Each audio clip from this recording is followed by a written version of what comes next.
পুৱতি তৰা ধাৰাবাহিকখনৰ আজি নিশা আহিবলগীয়া এপিছডৰ প্ৰমো মুকলি হৈছে।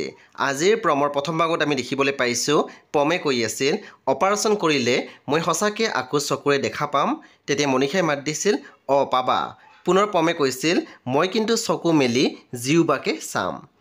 তাৰপিছত আমি প্ৰমত দেখিবলৈ পাইছোঁ প্ৰজ্ঞাই মাকক কৈ আছিল, মই তাইক পাহৰিবলৈ কোৱা নাই তোমাক, কিন্তু কথাবোৰ অলপ লাহে লাহে নৰ্মেলকৈ চিন্তা কৰিব চেষ্টা কৰা। তাৰপিছত আমি প্ৰমত দেখিবলৈ পাইছোঁ বেদৰ দেউতাকে অনুক কৈ আছিল, মই অকলে খাই আছোঁ যে, তোমাৰ ক'ত? তুমিও অনা আকৌ। মই অকলে নাখাওঁ দেই, তুমিও মোৰ লগত বহি একেলগে খাব লাগিব। সেই বন্ধু বান্ধৱীসকল, আজি নিশা 9 বজাত ৰং টিভিত আহিবলগীয়া পুৱতি তৰা ধাৰাবাহিকখন খুবেই বেছি ইণ্টাৰেষ্টিং হ'বলৈ গৈ আছে। সেয়ে আপোনালোকে চাবলৈ একেবাৰে নাপাহৰিব। পৰৱৰ্তী আপডেটৰ বাবে আপোনালোকে মোৰ চেনেলটো ছাবস্ক্ৰাইব কৰি কাষত থকা বেল আইকন টিপি দিবলৈ একেবাৰে নাপাহৰিব। আৰু প্লিজ আপোনালোকে মোৰ ভিডিঅ' এটা লাইক কৰি দিব।